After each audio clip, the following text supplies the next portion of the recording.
por 98.5 Rumba.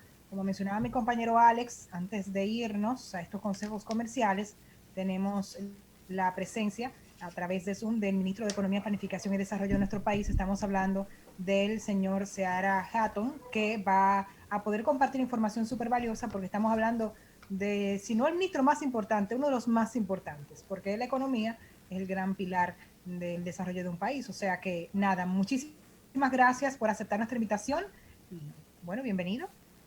Muchas gracias a ustedes. Buenas noches, ministro. Saludos a todos. Arranque, Alex, vamos a arrancar por ahí.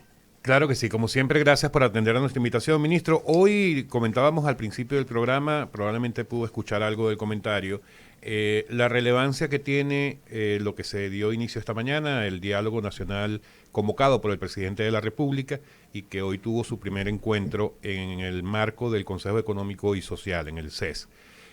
¿Cuáles son las expectativas de la presidencia del señor Luis Abinader en cuanto a los resultados que puedan obtenerse de este diálogo que recién inicia el día de hoy? Bueno, yo creo que en cierta forma se trata casi hasta de refundar el país. Es decir, son una serie de reformas que van dirigidas a modificar la institucionalidad y a consolidar una nueva institucionalidad más democrática, más abierta, hacer un Estado más eficiente y eficaz.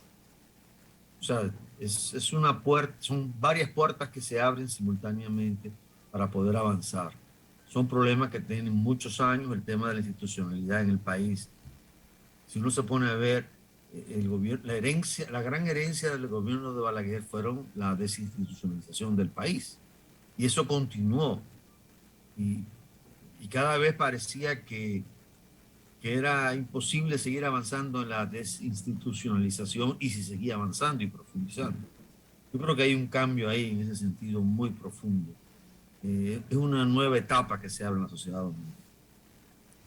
De estas 13 reformas, ya 13 por haber aceptado el Consejo esta mañana una adicional que tiene que ver con el Código Electoral. ¿Cuáles son las más retadoras? Parecieran que la reforma fiscal, el tema de la institucionalidad que está relacionado específicamente con la modificación de la Constitución de la República para efectos de blindar el proceso de nombramiento de un Ministerio Público independiente, altas cortes, etcétera. Pero aparte de estas dos, y si son esas dos efectivamente las que más, ¿cuáles son las más retadoras para ustedes y en las que más están confiando en que este diálogo funcione? Mira, yo creo que todas tienen un elemento de institucionalidad. El gran déficit de esta sociedad no ha sido la capacidad de resiliencia de la economía. La economía ha podido manejarse. Hay un problema de equidad serio detrás del crecimiento económico. Pero también hay un problema de que vivimos en una sociedad donde los derechos no tienen ninguna, no se respetan, ¿no? Por ejemplo, yo siempre pienso en el nivel de privación con que viven las personas con discapacidad. Ese nivel de privación no es porque no haya leyes que los protejan, las hay y como siempre en demasía, muchísimo, pero no se cumplen y no pasa nada porque ese grupo poblacional no tiene el poder en la sociedad para exigir. Entonces yo creo que ese es el gran cambio que se está produciendo en este momento y es parte de esas reformas. Todas las reformas tienen un componente institucional, que es en donde hay que avanzar. Ministro, sobre la reforma fiscal, ¿usted cree que en este mismo año la mesa de diálogo pueda tener algún resultado, algún consenso sobre lo que sería esta reforma fiscal? Mira, la reforma fiscal comenzó desde el 16 de agosto del 2020 y empezó cuando empezamos a modificar la estructura de gastos, a mejorar la calidad del gasto. Lo importante en una reforma de este tipo es que haya un compromiso con el desarrollo del país, que la población sepa en qué se va a gastar, cuál es el compromiso que hay con la salud, con la calidad educativa, con mejoría del transporte, con mejoría del tema eléctrico, del agua. Todos son problemas que requieren recursos. Y en la primera fase de todo este proceso es dejar de gastar donde no se necesita para gastar donde se necesita verdaderamente.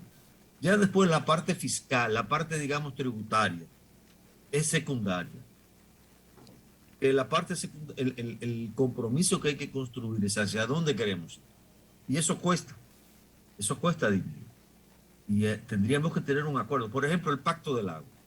El Pacto del Agua nos puede costar, y mejorar las condiciones de agua puede costar algo de 8.000 millones de dólares. Y no se va a resolver ni en 4, ni en 8, ni en 12, ni en 16, si no va muy bien en 20, si no es que 24 o 28 años.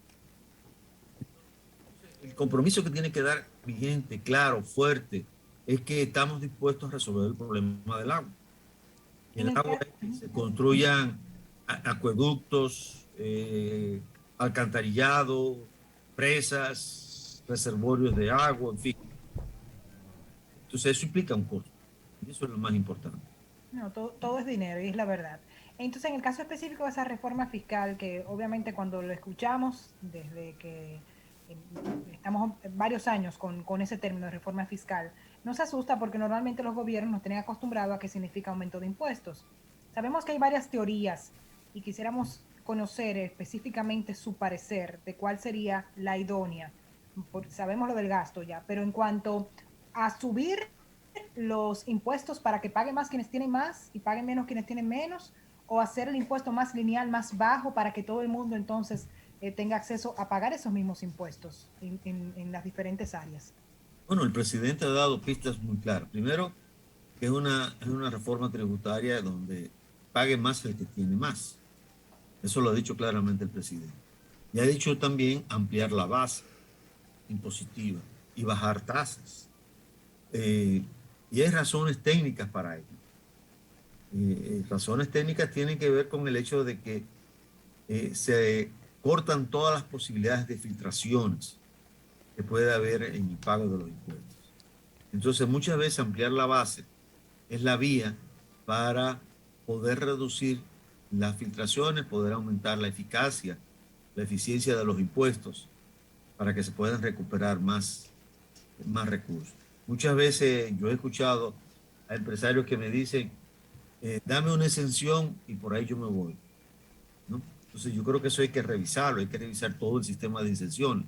Claro, tenemos un marco legal que hay que respetar, hay derechos adquiridos, eso, lo importante ahí es que se reforme toda esa parte, respetando siempre los derechos adquiridos, ¿no? Y eso toma, y por supuesto la recuperación de recursos que pueda haber por ese lado toma su tiempo. Pero es una mezcla, ¿no? Yo no...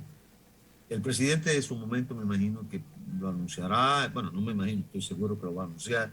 Yo creo que eso es un tema que le corresponde más a él que a un ministro. Ministro, a propósito del gasto público, ¿qué porcentaje aproximado se ha gastado del presupuesto nacional ya entrando prácticamente al último cuatrimestre del año? Mira, no tengo la cifra. Por ejemplo, el Ministerio de Economía hemos gastado como el 55-57%, algo así. Ha habido, no tengo el número global, sí. Ahora no lo tengo. Okay. Pero debe haberse una cifra de ese orden de magnitud un poco más, dependiendo del ministerio, ¿no? Dependiendo de la institución, ok. Ministro, en los últimos días se generó, particularmente la semana pasada, se generó una polémica luego del discurso del expresidente Leonel Fernández, quien fue tratando de desarticular argumento por argumento el discurso dado por el presidente Abinader la semana anterior.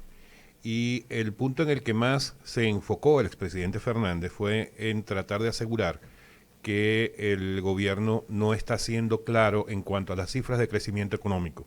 Él decía que solamente estaría creciendo un 0.3%, una cifra muy por debajo de lo que el gobierno dominicano ha establecido como la cifra de crecimiento post pandemia y lo que se proyecta para lo que resta del año. También el gobernador del Banco Central le dio una respuesta también punto por punto a los números o cifras utilizadas por el expresidente Fernández.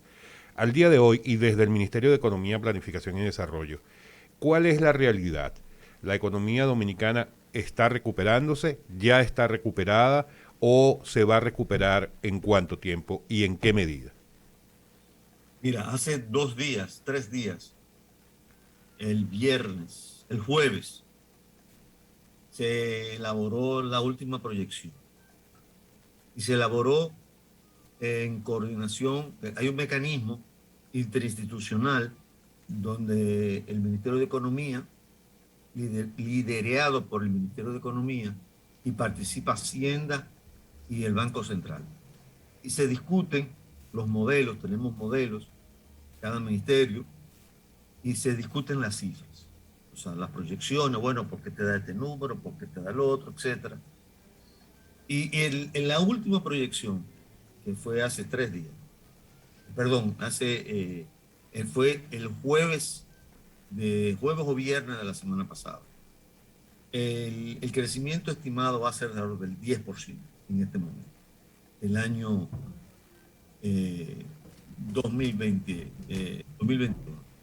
Y supera como en 3% el nivel que teníamos en el 2019. No solamente crecemos en 2020, bueno, recuperamos lo perdido, más crecemos un 10%, sino que con relación al año 2019 lo alcanzamos y lo superamos, como un 3%, algo así. O sea, esas son las cifras, las da el Banco Central, como siempre la da. Y el Banco Central creo que le respondió al presidente Fernández, al señor Fernández, o sea que no hay nada, está muy claro ese número. Interesante. En el caso específico de la pandemia, sabemos que, bueno, la ha estimado la economía no de la República Dominicana, sino de todo el mundo. Pero sabemos, como usted menciona, que ha habido un avance importante en la República Dominicana. ¿Qué tan tranquilo podemos estar a nivel económico? O sea, ¿de verdad estamos en un buen lugar y qué nos falta para sentir esa tranquilidad? ¿Tú sabes cuánto costó el año 2020 a este país? Nos costó 18.459 millones de pesos, de dólares, de los cuales el 18% fue pérdida de actividad económica y 20% fue aumento de gasto. Esto es un estudio que hizo Naciones Unidas con el Banco Mundial y el BID, se reunieron todos en un equipo y armaron un tremendo análisis del año pasado. Eso, si nosotros lo comparamos con el Producto Interno Bruto del año del 2020, eso es el 23% del PIB. O sea, hubo una pérdida de la economía de un 23%. Y si lo comparamos con el nivel de 2020, del año 2019, el costo para la economía, para la sociedad dominicana, fue del 20% del PIB. Ese número es más o menos similar a lo que costó la crisis del 2003-2004. Yo creo que ustedes estaban en edad ya para acordarse de eso. Claro que nos acordamos de eso, pero muy bien. Bueno. Alex no, porque Alex es ya un poquito más viejo, ¿no? Gracias por todo, ministro. Pero eso significa que fíjate cómo hemos podido solventar la situación y ya este año estamos creciendo. No hemos tenido una inflación muy reducida, menos de un dígito, estamos en alrededor del 7 y sigue bajando. O sea que la situación se ha podido recuperar relativamente rápido. La vehemencia con que hemos buscado la vacuna y la vehemencia que hemos tenido para que la población se vacune ha sido uno de los factores más importantes para esta recuperación. Eso ha determinado que la actividad económica se haya podido abrir, ¿no? Con resultados relativamente positivos. Y yo creo que se está consolidando. No digo que está todo claro, pero sí, digamos que queda bastante claro hacia dónde vamos este año. Bien, ministro, tenemos que hacer una breve pausa, pero quédese con nosotros porque regresamos en unos minutitos aquí en No Se Diga Más. Pa' que no se diga más, pa' que no se diga más, pa' que no se